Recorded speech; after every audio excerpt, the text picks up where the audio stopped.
Middle class लोगों को केंद्रीय शहरी विकास मंत्री की तरफ से सौगात दी गई है। हमारे साथ इस वक्त मौजूद हैं साउथ दिल्ली से सांसद रमेश विदुड़ी। सर, क्या ये सौगात है? आसान शब्दों में अगर समझना जाए दिल्ली वालों को कैसे ये मिलेगी? देखो, ये मोदी साहब का विजन था 2014 में। मेरी सरकार गरीबों को समर्पित सरकार है।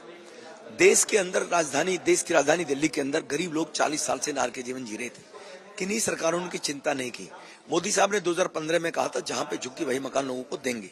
केजरीवाल साहब ने बोला था नकल करके। केजरीवाल साहब ने 8 कहीं मकान नहीं बनाए, मोदी साहब ने 30,024 मकान बनाकर दे दिए। दिल्ली के अंदर लगभग 775 जेजे क्लस्टर्स हैं, उनमें 299 तो डूसिप के अंदर आते हैं। बाकी के 347 के लगभग वो केंद्र सरकार की डीडीए की लैंड के ऊपर हैं। उनका सर्वे करने के बाद और उन लोगों को जहां पर झुग्गी वही मकान देने का काम भाजपा सरकार केंद्र की मोदी साहब की सरकार काम करेगी। उन लोगों को उसी प्रकार के फ्लैट दिए जाएंगे जो कालकाजी में दिए जा रहे। लोग जाकर देखें, अगर वो अच्छे लगे तो लोग प्रपोजल दें, उनके भी हम प्लान करने के बाद सर्वे शुरू करा देंगे।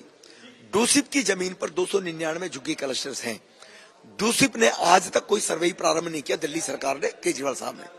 वहां पर अगर केजरीवाल साहब इस काम को नहीं करेंगे तो दिल्ली की अनियमित कॉलोनी के तर्ज पर जो मालिकाना हक देने का काम मोदी साहब ने किया है, इन 299 कॉलोनियों में भी जो डूसिप दिल्ली सरकार की जमीनों पर हैं, इनका भी सर्वे कराकर केंद्र सरकार पार्लियामेंट में कानून लाकर इनके भी जहां पे झुग्गी वही मकान बनाने का काम भारत सरकार करेगी। ये मैं धन्यवाद दूंगा देश के प्रधानमंत्री जी को कि उन गरीब लोगों का जीवन में सपना, उनके दादा का तो नस्तनाबूत हो गया 40 साल पहले जो दिल्ली आए थे, लेकिन आज उनके बच्चों का सपना पूरा होगा कि दिल्ली देश की राजधानी में उनका भी एक अच्छा वेल सेटल्ड फ्लैट है। मिडिल क्लास की भी बात आपने करी। मिडिल क्लास के लोग दिल्ली में बड़ी आबादी रहती है, उनको किस तरीके से फायदा मिलने जा रहा है? एफआरए की जो बात बढ़ाने की बात करें, वो क्या है? देखो, एफआर 78 में किसी ने फ्लैट लिया डीडीए का, 40-50 साल बाद खंडर हो जाता तो तोड़कर बनाना पड़ता है डीडीए का, या उसी में एक्सटेंड करके कमरा बनाना चाहते हैं। परिवार बड़ा हो गया, लोग बनाते तब भी है, लेकिन वो चीजें जब बनाते हैं तो भ्रष्टाचार का शिकार लोगों को होना पड़ता है। अनेकों प्रकार की एजेंसियों के प्रेशर उन लोगों के ऊपर होते हैं, मिडिल क्लास के ऊपर। अब ये एक एफआईआर बढ़ाने के बाद अगर वो तोड़कर बनाना चाहे तो उसको अब 1.66 एफआईआर की बजाय 2 उसको बढ़ाकर कर दिया गया है। उनका 1, 1.5, 2 कमरे फालतू बन सकते हैं, जिसमें कोई एजेंसी से हरासमेंट नहीं होगी और उनका घर भी दिल्ली देश की राजधानी में बड़ा हो जाएगा। ये बड़ा मिडिल क्लास फैमिली को सौगात देने का काम किया है। तकरीबन इससे कितने लोगों को फायदा हो गया? झुग्गी में रहने वाले कितने लोग हैं? और इसके साथ साथ जो मिडिल क्लास है, डीडीए की हाउसिंग सोसाइटी की अगर बात की जाए तो काफी बड़ी सोसाइटीज है, पड़पड़गंज, साउथ दिल्ली, कई इलाके, इनमें कितनी आबादी रहती है जिसको फायदा मिले? लगभग 50 लाख जेजे कॉलोनी झुग्गियों में लोग रहते हैं। 75 लाख मिडिल क्लास की आबादी के लोग हैं जो इन फ्लैटों में रहते हैं, डीडीए जैसे फ्लैटों में। उन 75 लाख लोगों को लाभ होने वाला है। एक आखिरी सवाल, एमसीडी चुनावों से पहले इस तरीके की अनाउंसमेंट क्या लगता है कि चुनावी स्टंट है बीजेपी का आने वाले दिनों में, या नहीं, या फिर लगता है कि वाकई? एक काम बताइए, मोदी साहब ने 13 में जो घोषणाएं की, वायदे किए थे, एक वायदा बताइए, कोई मीडिया गिना कर दिखा दे कि मोदी साहब ने उसको पूरा नहीं किया विद इन द टाइम।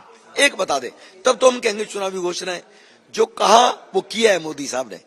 ये केजरीवाल मॉडल नहीं है, ये कांग्रेस मॉडल नहीं है। 71 में नारा दिया था गरीब हटाओ देश बचाओ। आज भी देश में गरीबों को फ्लैट देने का काम मोदी साहब कर रहे हैं।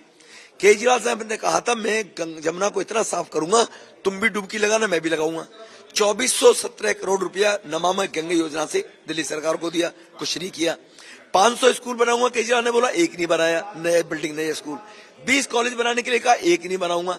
सभी लोगों को परमानेंट करने के लिए कहा, एक। इसीलिए जो परसेप्शन, क्रेडिबिलिटी खत्म की है पॉलिटिशियंस की, इस केजरीवाल जैसे लोगों ने, उसको ठीक करने का काम मोदी साहब कर रहे हैं। अनियमित कॉलोनी के लोगों को मालिकाना कहा तो देख किया जी।